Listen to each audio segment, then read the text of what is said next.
On April 22, 2013, Robin van Persie's hat-trick against Aston Villa sealed a 3-0 victory for Manchester United, and with it, their record 20th English League title. It marked Sir Alex Ferguson's 13th league title and a managerial tenure that saw sustained dominance. But just 2 weeks later, the inevitable happened. The legendary Scotsman announced that he would retire at the end of the season. When Sir Alex Ferguson first arrived at Old Trafford in 1986, Manchester United were a giant in English League football, stuck in a prolonged slump. But by the time that he retired at 71, he had spent 26 years transforming the club into a modern powerhouse. Under his leadership, United became more than a football team. Ferguson helped turn them into a global brand and a commercial titan. By 2013, Forbes ranked Manchester United as the second most valuable sports team in the world, with a record-breaking shirt sponsor deal on the horizon. To put it simply, United were too big to fail, or so we thought. A decade on from Ferguson's retirement, and the once mighty Manchester United has become a shadow of its former self, a club rotten from top to bottom. Years of mismanagement, instability, and unchecked egos have left United trapped in a never-ending cycle of failure and decline, with no end in sight. And it's left everyone asking the same question: what if Sir Alex Ferguson never retired? What if we went back to FIFA 14 and continued through each FIFA title to explore the what-if story where Sir Alex Ferguson never retired? Well, let's find out.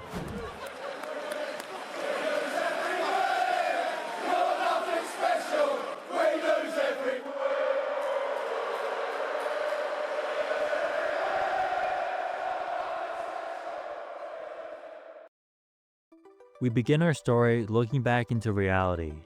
On May 9, 2013, David Moyes was officially announced as Sir Alex Ferguson's hand-picked successor. On paper, he was the perfect appointment. The two Scottish managers shared many similarities. They both played similar styles of football, valued discipline and hard work, put an emphasis on youth development, and most importantly, they both had a track record of long-term stability. After 11 years at Everton, Manchester United handed David Moyes a 6-year contract with a clear intention of long-term success at Old Trafford, and after some ringing endorsements from Sir Alex himself, David Moyes was dubbed the Chosen One. And unfortunately, it's a nickname that's been forgotten today, because, well, he wasn't the Chosen One. According to Sir Alex Ferguson's 2015 book, David Moyes was far from the first choice for the job. Ferguson's preferred candidate was seemingly Pep Guardiola, who was living in New York at the time on a sabbatical after leaving Barcelona. The two had even met a year earlier, with Ferguson asking Pep to contact him before accepting another role, but he never did. Instead, he chose to join Bayern Munich. Ferguson also mentioned 4 other names that fell through for various reasons. Jose Mourinho had already committed to returning to Chelsea. Jurgen Klopp was happy at Dortmund and about to extend his contract. Carlo Ancelotti was lined up to replace Mourinho at Real Madrid, and Louis van Gaal was tied down with the Dutch national team. So based on what's been publicly revealed, we can say that Moyes was at best option number 6 for Ferguson and far from the chosen one. But none of that mattered now. Moyes was in the dugout and facing the impossible task of following the footsteps of Sir Alex Ferguson. And to put it bluntly, his tenure was a disaster. Ferguson's so-called chosen one only lasted until match day 35, ultimately being sacked after a 2-0 defeat to his former club, Everton. Manchester United were floundering in 7th place when Moyes left, and they never recovered, finishing the season in the same position. It took just a single season for the club to crumble without Ferguson at the helm, and to be fair to the man, it wasn't entirely Moyes' fault. Ferguson had been papering over the cracks for years, and his abrupt retirement left a gaping hole, which was unfortunately hastily filled by an underqualified manager and executives with overinflated egos. Moyes was out of his depth and left to fend for himself by the club's hierarchy. Yet, to be completely honest, he did very little to help himself. From day one, he sealed his own fate by completely overhauling Sir Alex Ferguson's backroom staff, despite Ferguson's warnings against it. For a club that was already undergoing monumental change, this move only destabilized United further. His new team brought no institutional knowledge and little understanding of the squad, and no experience in managing a club of Manchester United's scale. Combine that with Moyes' cautious tactics and inability to manage such an experienced squad, and it's no surprise that he fell apart. Yet the epitome of David Moyes' era was the frantic, ultimately embarrassing summer transfer window in 2013. Entering the summer of 2013, Ferguson was not the only major departure. Chief Executive David Gill also stepped down in February 2013, setting a desire for a refresh within the club. This was a major loss, something even Ferguson acknowledged himself before retirement. For 10 years, Ferguson and David Gill shared a close and successful partnership, where Ferguson concentrated on the football side of the club, while Gill managed the business operations and transfer negotiations. If Ferguson wanted a player, Gill made the deal happen. And so, just like that, two of the club's most important figures were gone just before the transfer window. In their place came two relatively inexperienced men, the newly appointed manager David Moyes and the executive vice chairman Ed Woodward. Ed Woodward was tasked with assuming Gill's responsibilities, and as you'll see, he had a major role in the downfall of Manchester United. Originally from a banking background, Woodward joined the club in 2005 after helping advise the Glazers during their acquisition of the club. While in charge of the club's commercial and media operations, he is widely praised for his success in securing lucrative sponsorship deals and driving up commercial revenue. Unfortunately, United's new CEO and one of the two men overseeing the transfer window had absolutely no football background and had zero experience in transfers, negotiations, or recruitment strategy. To make matters worse, several key members of United's scouting department were either replaced or stepped down under Moyes, including Sir Alex Ferguson's brother and chief scout of the club, Martin Ferguson, who retired alongside his brother. All of this produced a chaotic transfer window that set United back years, and it got off to quite an ominous start after one of the first meetings between Moyes and Woodward that saw the new manager reportedly confess that he wasn't sure whether Woodward was a clown or a fucking genius. And unfortunately for Moyes, he wasn't a genius. From day one, he overpromised and underdelivered. Woodward made it clear that they were in for a big summer, suggesting that there is no cutoff point for transfers. Moyes even went on to tell the media that they had an unlimited budget. He was led to believe that the club would chase superstar names like Gareth Bale, Cesc Fabregas, or even Cristiano Ronaldo. Sir Alex himself had told him that there was always a chance that Ronaldo might return. But suffice to say that Ronaldo stayed in Madrid and was never realistically leaving Real Madrid at that time, especially for a David Moyes-led United. Yet the summer is still young and Moyes had his eyes on a few key areas. The new manager was determined to land a long-term Ferguson target, Gareth Bale, along with Cesc Fabregas to bolster the midfield. Eager to make a statement signing in his first window at Old Trafford, Moyes reportedly received assurance from Woodward that he was ready to greenlight whichever deal the manager wanted.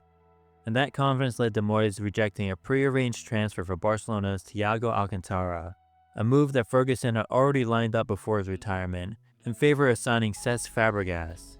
Thiago apparently even reached out to Rio Ferdinand about joining before David Moyes pulled the plug and Bayern Munich swooped in. Fortunately, there was one small issue. Despite the very public move of Woodward flying back to England for what the club described as urgent transfer business, which was widely reported to the media as a final push for Fabregas, the deal fell apart, and by August, the club still hadn't signed a single player. So Moyes turned to his former club, Everton, where a $28 million joint bid for Leighton Baines and Marouane Fellaini was rejected. As transfer deadline day approached, panic set in as United scrambled for signings. So they made a move for Atletico Bilbao's Ander Herrera, whose $30.5 million release clause could have made things simple. Yet, despite supposedly having an unlimited budget, they tried to haggle, offering $5 million less and were simply told to go kick rocks. Then frantic late bids for Daniele De Rossi and Sami Khedira went nowhere. Meanwhile, Real Madrid finally won the race for Gareth Bale, despite Moyes later claiming that United had offered more money. Desperate, Moyes even made a last-minute call for Mesut Ozil, but the German had already chosen Arsenal. With the window closing and pressure mounting, United went back to Everton. An approved $36 million bid for Baines and Fellaini was rejected, but a compromise was reached for Fellaini for £27 million. Yet they failed to reach an agreement for Leighton Baines as they refused to meet Everton's £20 million asking price. Yet they oddly submitted the €15 million bid, which was the same price that they offered from the earlier joint bid. And so, as a result, the window slammed shut with Fellaini being United's first and only signing of the summer. Woodward's and Moyes' combined overconfidence and inexperience at the top level led to a truly disastrous and embarrassing window that set the stage for a train wreck of a season. When it was all over, the pair pointed fingers at each other for their failed statement summer, while overlooking what was most likely their biggest mistake of all. By 2013, Wayne Rooney's relationship with Manchester United and Sir Alex Ferguson had long been strained. In 2010, Rooney submitted a transfer request that nearly saw the club's star player join the crosstown rivals Manchester City. Although he eventually stayed, the damage to his relationship with Ferguson never truly healed. And frustrated by his role in the team, Rooney once again found himself on the outs. Back in 2010, the departures of Ronaldo and Tevez saw Rooney hold all the power as United's top player, as he threatened to leave unless the club showed more ambition. But now in 2013, Rooney's role and influence had been diminished by the arrival of Robin van Persie. And the ever-cutthroat manager, Ferguson saw an opportunity. With his contract set to expire in 2015 and his form dipping, Ferguson began planning to move on from him. Rooney was benched for a crucial Champions League match in the round of 16 against Real Madrid and left out completely in Ferguson's final 2 matches in charge. Publicly, Ferguson had claimed that Rooney had handed in a transfer request. However, in a 2015 interview, Rooney denied this, saying he only questioned his future if he wasn't going to play in a meeting with Ferguson. And looking back, it was clear that Ferguson used this moment to push him towards the exit. With Chelsea's Jose Mourinho desperate to bring Rooney to Stamford Bridge, it seemed that Rooney was indeed on his way out. But with Moyes and Woodward's desperate need for a marquee summer, they would hand Rooney a 5-year contract for £300,000 a week, the captain's armband, and significant influence within the dressing room. What they believed would be an easy PR win would eventually turn into one of Manchester United's biggest post-Ferguson mistakes. Ferguson was proven right as Rooney began to decline almost immediately. The club was left with an expensive star past his prime, one who through no fault of his own, became a detriment to the club's long-term success and an obstacle to the never-ending rebuilds that were on their horizon. But what if, for some reason, Sir Alex Ferguson never retired? Would Manchester United have avoided the disastrous summer under Moyes and Woodward? And would the decade of decline that followed still happen? Let's find out as our story begins in the winter of 2013. It's mid-February, and Chief Executive David Gill is just days away from announcing his end-of-season departure. He's one of the best in the business and sees the writing on the wall. Sir Alex Ferguson's retirement is imminent, and the greedy Glazers, along with a delusional board, are nowhere near ready for life after him. But then, Ferguson calls him into his office with unexpected news. He just reached an agreement with the owners to sign a new contract, keeping him at the club until the end of the 2015-16 season. Ferguson knows better than anyone that the squad is aging and running on fumes. A complete rebuild of the team's core is desperately needed, and he is determined to oversee it himself, so he can leave behind a side that is capable of competing long after he's gone, and for that, he needs his trusted partner by his side. David Gill is hesitant. Moments earlier, he had been ready to walk away, but he can't leave Ferguson to face this alone, not with Ed Woodward waiting in the wings. A man whose inexperience could easily derail the club's future. So on February 20th, instead of the first domino in United's collapse falling, the club announces that Sir Alex Ferguson has signed a new contract extension. And with that, Ferguson and Gill set a meeting for the end of the season to begin planning for a rebuild of Manchester United. Once the celebrations of Manchester United's record-breaking 20th league title had faded, Ferguson and Gill immediately got to work. Despite recent success, both knew they had been papering over the cracks for years. United had leaned heavily on their old guard, squeezing every last drop out of them. By now, they had the 13th oldest squad in the league, with an average age of 27.1 years. Even with young players beginning to emerge, the squad had way too many holes and more were about to open. The veterans who had carried United for so long were reaching their end. Paul Scholes had just retired for the second and final time, Ryan Giggs was heading towards his last season, and Rio Ferdinand, Nemanja Vidic, and Patrice Evra were all past their peak. The squad would need significant investment over the summer, but thankfully, Ferguson's careful planning had laid a promising foundation. David De Gea was a long-term number 1 for the club, while Ferguson believed Chris Smalling and Phil Jones were the future of United's defense, with Johnny Evans a steady option alongside them.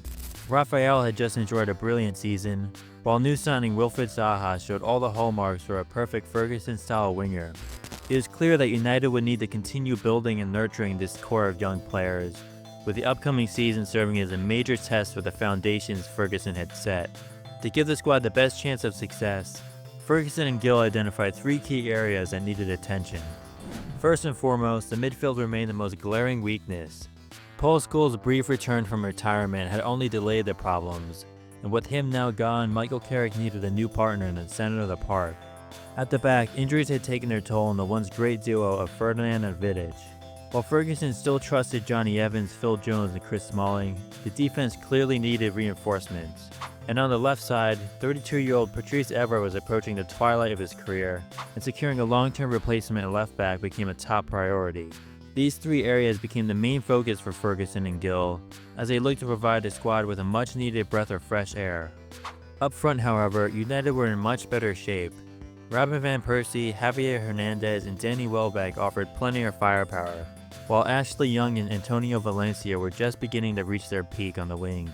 Yet the glaring omission from the squad planning was Wayne Rooney. The tension between the player and manager had reached its breaking point. Ferguson had always managed with ruthlessness. While he was fiercely loyal to those who put the team first, he was unforgiving towards anyone who challenged his authority, and no one was bigger than the club. And so, after the infamous 2010 transfer request and a recent clash over his role at the team, Rooney followed the footsteps of Roy Keane and David Beckham, and became yet another star kicked out after crossing Sir Alex Ferguson. Instead of dipping into the market to replace Rooney, Ferguson would look in-house to Shinji Kagawa. The Japanese international had been brought in from Borussia Dortmund to play the number 10 role behind Rooney.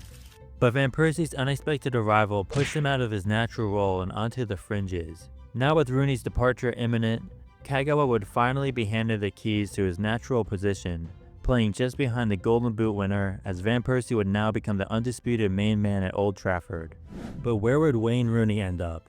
The England international was still an elite player, and plenty of top clubs around Europe were interested, but few could realistically make the deal happen.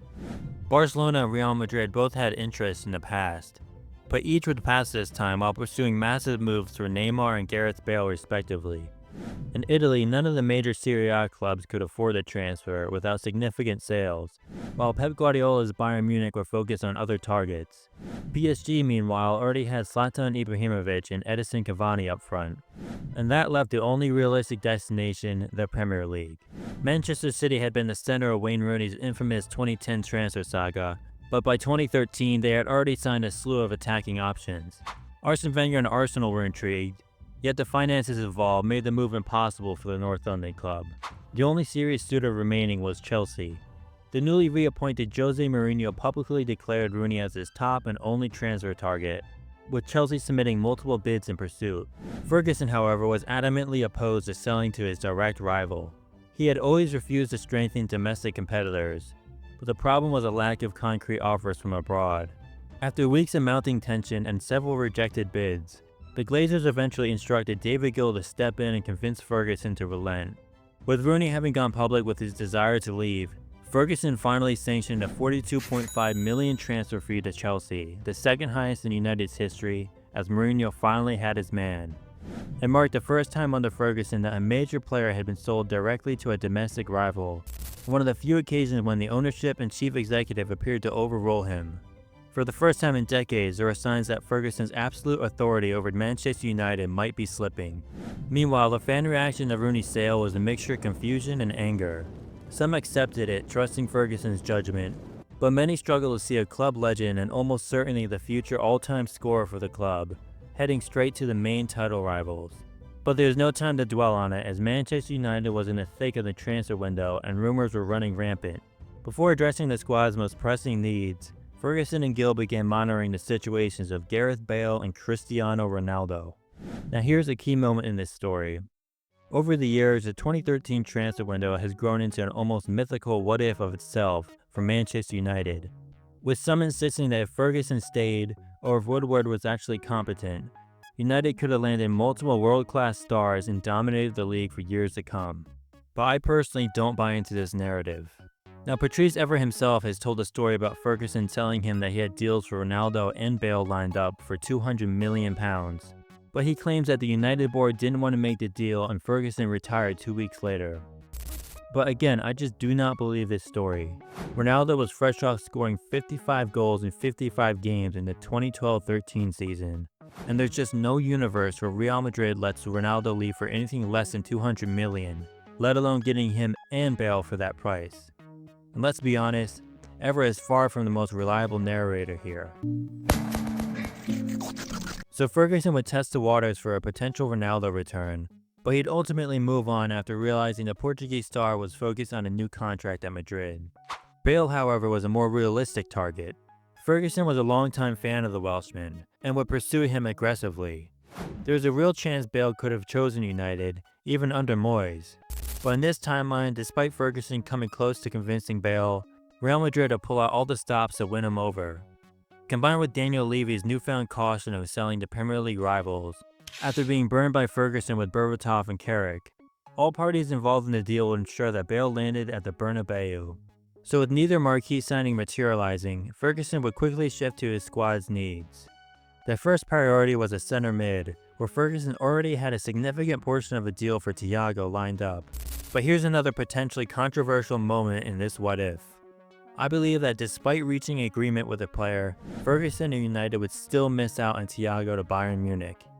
Now Ferguson has always had the ability to attract elite talent and close big deals, but he was still human.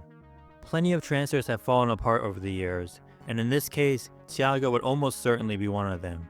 Upon arriving in Munich, Pep Guardiola famously said, "Thiago oder nix," which translates to Thiago or nothing. Despite United being close to sealing the deal, Bayern would have swooped in and hijacked it. Guardiola's influence and personal connection to Thiago would have proven too decisive, with the Spaniard ultimately choosing Munich and continuing his development under Pep Guardiola's philosophy.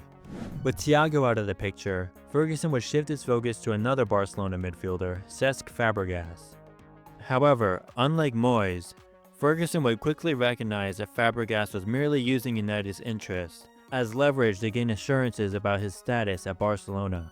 So Ferguson would then turn his attention to longtime target Ander Herrera. United had been tracking the Basque midfielder since 2012, and they believed that his aggressive, high-energy style was tailor-made for Ferguson's midfield. Unlike in real life, United would waste no time in agreeing personal terms, triggering his $30.5 million release clause and making Herrera the first signing of the summer.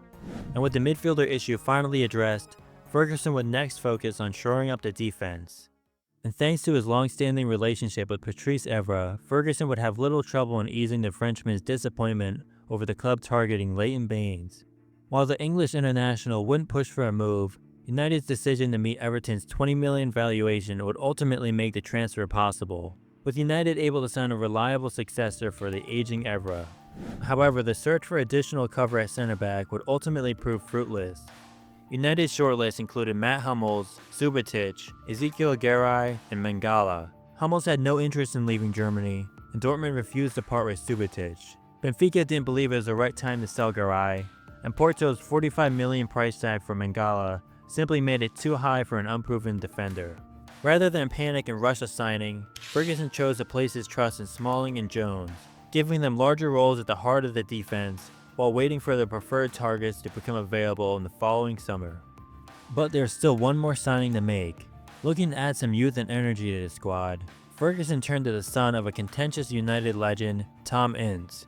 His father, Paul Ince, had famously fallen out with Ferguson during his playing days and was subsequently shown the door. Now with Tom Ince arriving from Blackpool for €8 million and joining fellow young talented winger Wilfried Zaha on the wings as developmental projects, Ferguson and Paul Ince could finally begin to mend their long-standing issues. With the arrivals of Zaha and Ince, Ferguson decided to make room for the new generation by selling Portuguese winger Nani to Juventus for €13 million. Nani had been a key figure in United's past success, but after an injury-riddled season and a noticeable dip in form, Ferguson felt it was the right time to move on and look towards the future. And thus, following the sales of now surplus to requirements Anderson, along with the left-back castaways of Nicolas Buntner and Fabio, United's summer window was finally complete.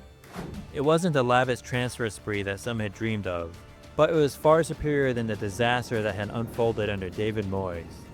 But before the season kicked off, what were some of the ripple effects of Sir Alex Ferguson remaining in charge of Manchester United? Since only a single summer had passed, there weren't that many major changes.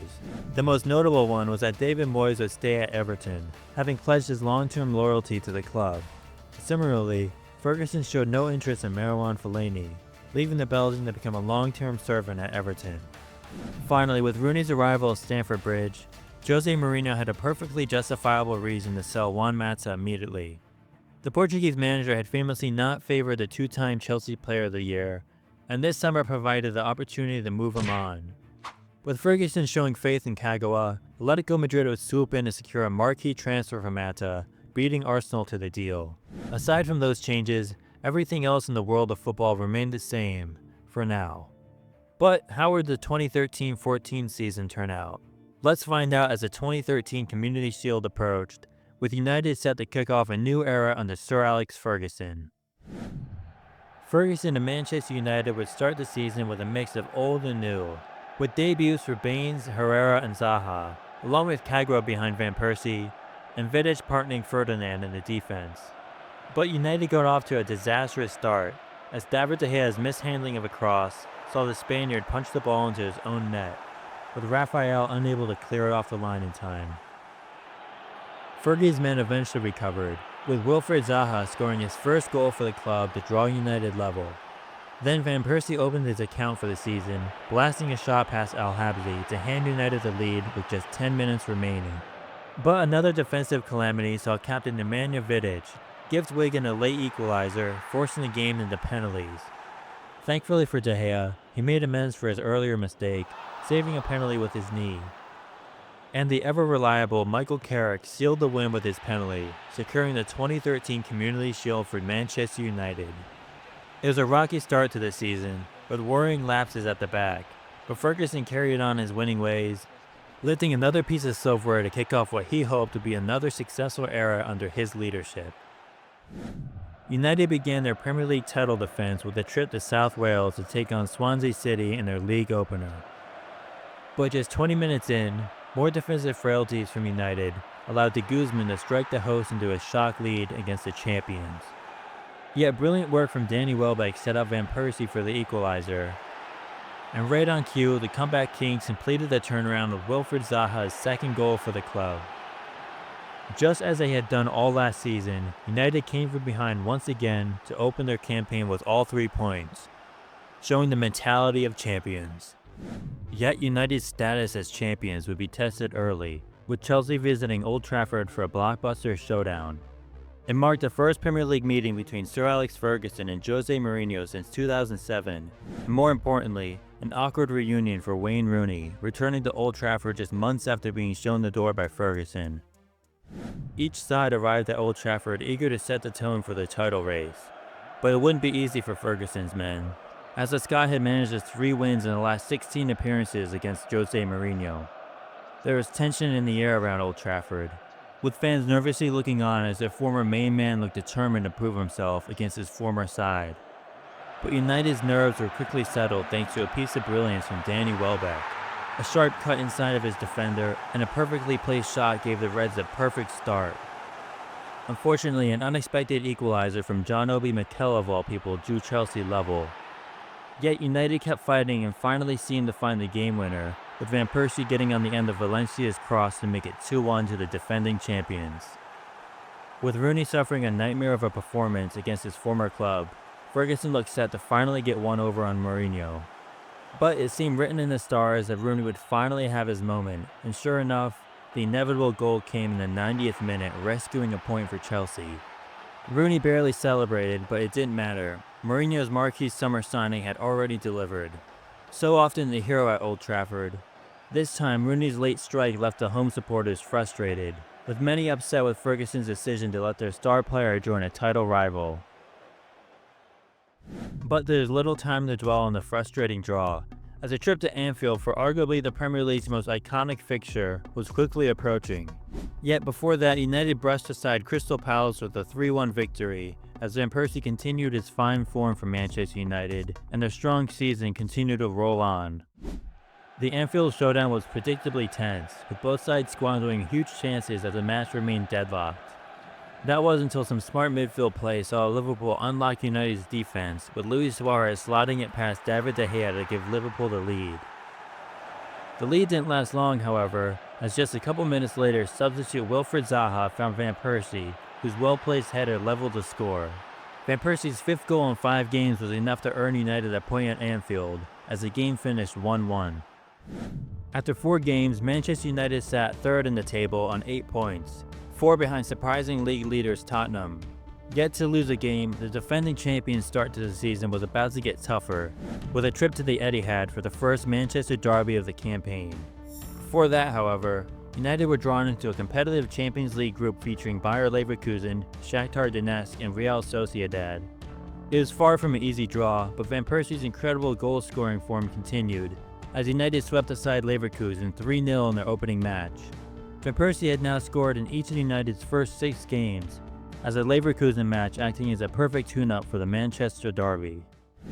Famously dubbed the noisy neighbors by Sir Alex Ferguson, City welcomed their crosstown rivals looking to re-establish a foothold in the league after losing their crown to United the previous season. For Ferguson, this was a chance to finally see the investment in Shinji Kagawa pay off. The Japanese international had yet to shine in the opening 6 matches, after being entrusted with filling the recently departed Wayne Rooney's shoes. But just 2 minutes in, a brilliant Leighton Baines cross saw Kagawa somehow outjump Clichy to head United into the league, as City's bravado quickly faded as they were left stunned by the opener. Then moments later, Kagawa doubled the advantage, reacting first to a rebound after Joe Hart's collision with Welbeck. The Japanese playmaker just managed to guide the ball off the post and in, burying City just 10 minutes into the match. Kagawa had finally arrived for Manchester United, as the Red Devils' blistering start secured a 2-0 win at the Etihad, and a strong start to their title defense. Ferguson's aging side was flying high to start the season. The summer reinforcements had rejuvenated the old core, and this form continued into the first League Cup match, as the future of the club were on full display. United easily got past Crystal Palace to advance to the round of 16, with promising academy graduates like Michael Keane, Jesse Lingard, and Adnan Januzaj offering a glimpse into United's future. Januzaj especially impressed, with Ferguson granting him his Premier League debut in the next match against West Brom. The Belgian once again shone as he hit the post from 20 yards out. But as one promising career started, another one started to fade, as it felt like the beginning of the end for Rio Ferdinand's career, as injuries were finally starting to pile up as the 34-year-old suffered a torn hamstring. United saw out the match with a 1-0 win thanks to Michael Carrick's header, but a few days later it was confirmed that Ferdinand would be out for 2 months. To make matters worse, a training injury to Chris Smalling saw his natural replacement also join him on the sidelines. Yet the injury setbacks didn't slow down United, as they picked up 10 points from a possible 12 in the league and went on a tear through Europe, winning 3 straight matches to remain unbeaten in all competitions. Van Persie was once again on fire, scoring in 3 separate games, with super sub Javier Hernandez beginning to find his rhythm with a handful of goals, while new recruit Ander Herrera scored a late equalizer against Fulham to rescue a draw, proving to be a fantastic addition in the midfield. Ferguson's men were firing on all cylinders, top of the league with a game in hand, as they prepared for a historic showdown against Arsenal. It would be the 50th meeting between Ferguson and Arsene Wenger, in a rivalry that had recently swung heavily in the Scots' favor, having lost just once in the last 10 encounters, and with his side in fine form, Ferguson was anticipating a season-defining match. And, from a certain point of view, that's exactly what he got. United were completely dismantled by Wenger's free-flowing Arsenal side, suffering a humbling 3-0 defeat at Old Trafford. Once again, the warning signs of defensive vulnerability resurfaced, as United's backline struggled to cope with Arsenal's relentless attacking movement. It was the first loss of the season, and an embarrassing one at that. For Wenger, it was a long-awaited revenge against Ferguson, marking United's worst defeat to the Frenchman since a heavy 4-0 defeat in the FA Cup back in 2001.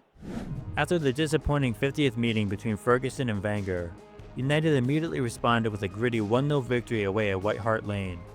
Yet the setback against Arsenal saw United surrender the top spot to the North London side.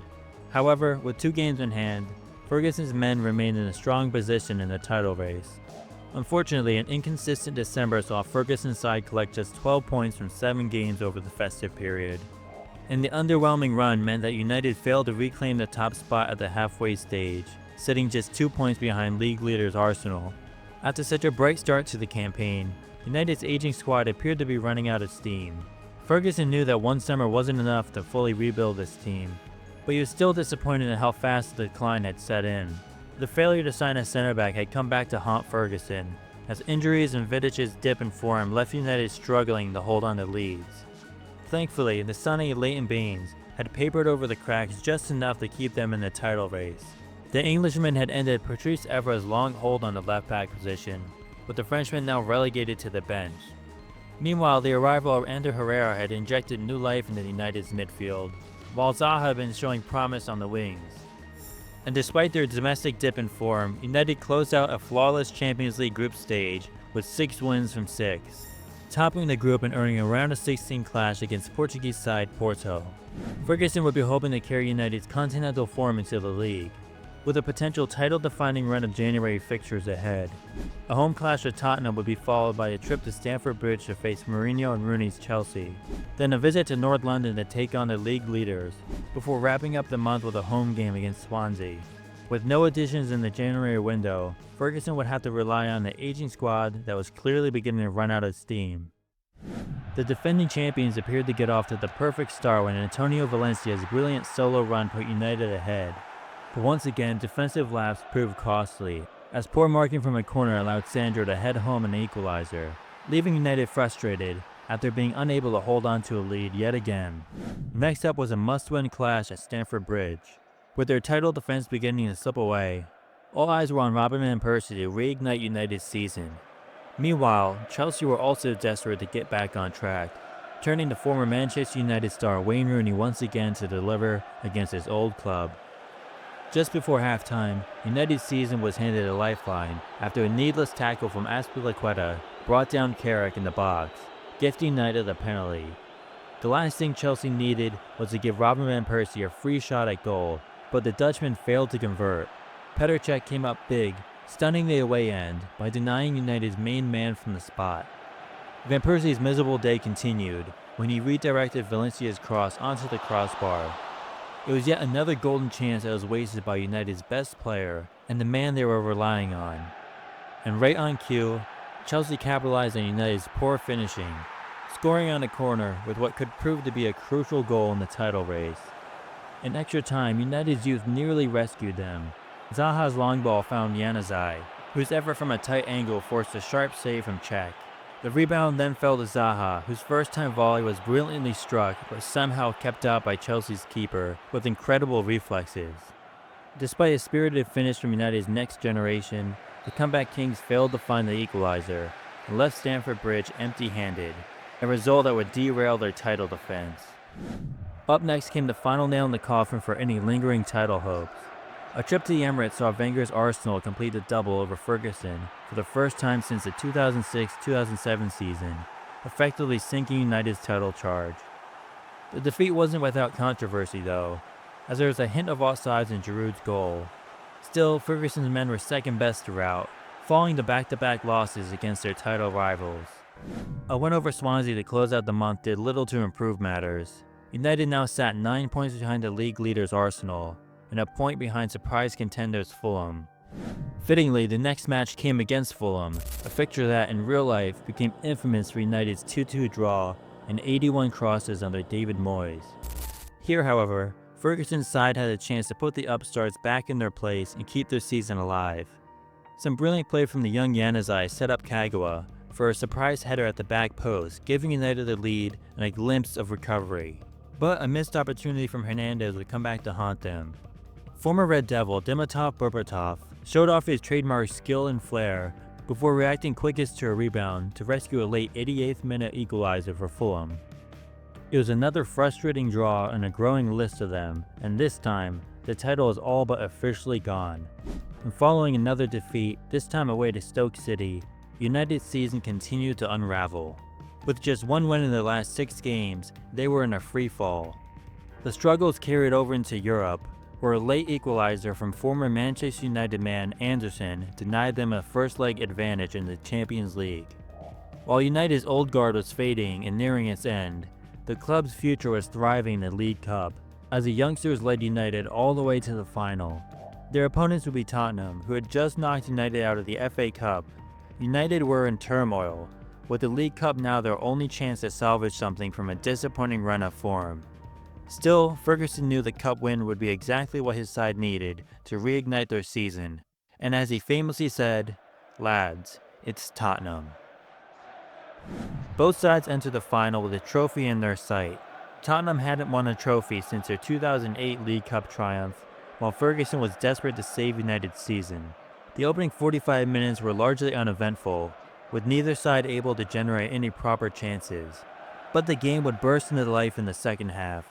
A Darren Fletcher header and a Robin Van Persie follow-up forced a brilliant double save from Hugo Lloris, where the Frenchman somehow kept the scores level in the cup final. But there was nothing Lloris could do moments later when a blocked Ashley Young shot fell to Carrick, who smashed his shot off the post. Yet Young couldn't reach the rebound, and somehow the final remained goalless. And in a cruel twist of fate, United finally found the net, but at the wrong end, as Nasser Chadli's strike was nearly cleared off the line by Vidic, only for the Serbian to get the final touch, where it technically turned into an own goal, giving Spurs the lead with under 10 minutes to play. United were unable to find an equalizer, with Tottenham emerging victorious, bringing the League Cup to North London. It was a truly embarrassing loss, and one that perfectly epitomized United's season. It was supposed to be a routine trophy against a team that Ferguson had defeated more than any other in his career. Instead, United watched on as Tottenham lifted the cup, left wondering how they would turn their season around now. By March, Manchester United were effectively out of the title race and would shift their focus to the Champions League. Thanks to a Danny Welbeck brace in the return leg against Porto, United rediscovered some much-needed form and booked their place in the quarterfinals, where they would meet the reigning German champions, Bayern Munich. But first, Manchester United managed to find some form heading into the quarterfinals, winning 6 straight Premier League matches. The run included statement victory over rivals Manchester City and Liverpool, with both Robin Van Persie and Shinji Kagawa scoring in each of those games. The pair had begun to flourish in a partnership up front, with Kagawa finally setting into the number 10 role. If United were to make a deep run in the Champions League, they would need the duo to maintain their fantastic form.